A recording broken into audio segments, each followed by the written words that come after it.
नमस्कार, आप देख रहे हैं बिजनेस टुडे बाजार। मैं हूं साक्षी बत्रा। मुकेश अंबानी रिलायंस इंडस्ट्रीज ग्रुप के फाउंडर चेयरमैन, अगर आप इनके बारे में जानना चाहें तो खास तौर पर एक बात आपको इस समय जानने की ज़रूरत है कि मुकेश अंबानी अगले 3 साल में कहां पर निवेश करने जा रहे हैं।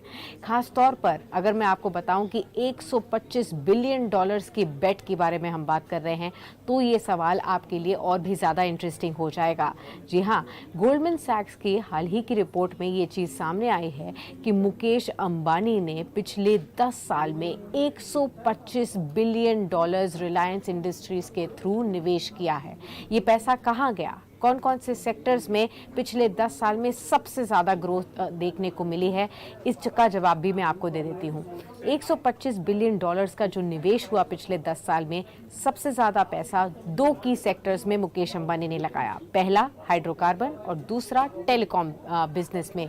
खास तौर पर 30 बिलियन डॉलर्स, जो कि वित्त वर्ष 2013 से लेकर वित्त वर्ष 2018 तक की बात करें तो मुकेश अंबानी ने लगाया हाइड्रोकार्बन के बिजनेस में, जहां पर उन्होंने स्केल यानी कि एक्सपेंशन किया, इंटीग्रेशन करा और कॉस्ट कंपेटिटिवनेस बढ़ाई। कौन कौन से क्षेत्र में? ऑयल टू केमिकल बिजनेस में खास तौर पर 60 बिलियन डॉलर के करीब मुकेश अंबानी ने निवेश किया वित्त वर्ष 2013 से लेकर वित्त वर्ष 2024 तक। टेलीकॉम बिजनेस में यानी कि रिलायंस जियो में 4G और 5G कैपेबिलिटीज़ को बढ़ावा देने के लिए और यहाँ पर हाई ग्रोथ लाने के लिए। अब ये बात सामने आ रही है, जो कि गोल्डमैन सैक्स के एनालिस्ट मानते हैं कि जिस तरीके से देश भर में लगभग 5G का रोल आउट ऑलमोस्ट कंप्लीट हो चुका है, यानी कि टेलीकॉम बिजनेस पूरी तरीके से अपने दम पर चलने लायक हो चुका है। इसमें फर्दर निवेश की कोई ज़रूरत अब नहीं पड़ेगी।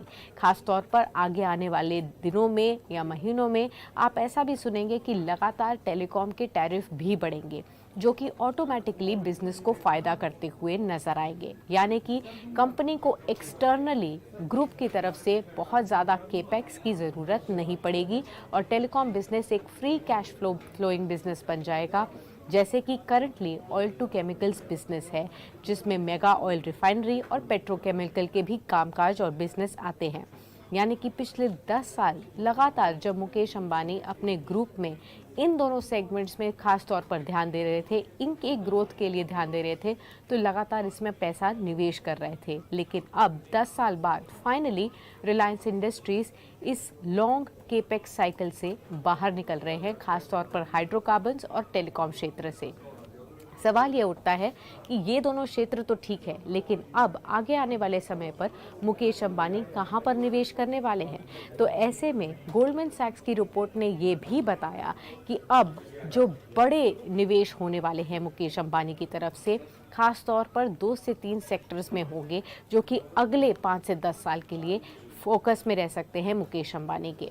खास तौर पर इन सेक्टर्स में से सबसे पहले जो सेक्टर होगा वो होगा रिटेल और दूसरा होगा न्यू एनर्जी यानी कि रेन्यूएबल एनर्जी। हालांकि एक्सपर्ट्स इसे लेस केपेक्स हैवी सेक्टर्स मानते हैं, यानी कि पिछले 10 साल में जिस तरीके से 125 बिलियन डॉलर्स निवेश हुए थे, उससे कम ही निवेश की ज़रूरत पड़ेगी। लेकिन नेक्स्ट फ्यू ईयर्स इन्हीं की सेक्टर्स पर मुकेश अंबानी का फोकस रहेगा और यहीं पर ही उनका अटेंशन रहेगा।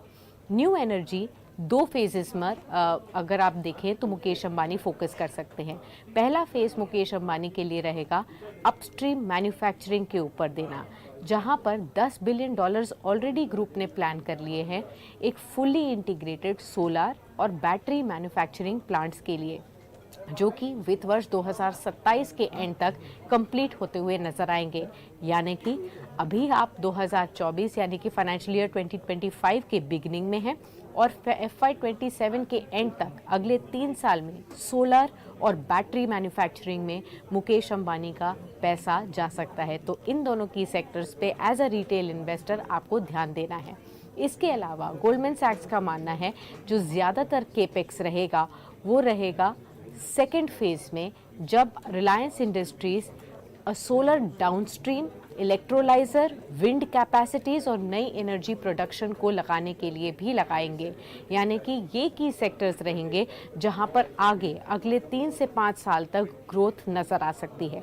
तो अगर आप एक निवेशक की नज़र से देखें तो ये सनराइज सेक्टर्स आपके रडार पर ज़रूर होने चाहिए। Solar, battery manufacturing, wind capacities, new energy production, यही कोर एरियाज रहेंगे जहां पर मुकेश अंबानी का अब आगे जाते हुए फोकस रहेगा।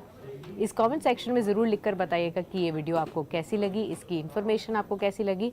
आगे जाते हुए वीडियोस में हम आपको और भी जानकारी देंगे कि भारत के सबसे बड़े listed conglomerate Reliance industries group से आप और आगे क्या उम्मीद कर सकते हैं। तब तक के लिए नमस्कार।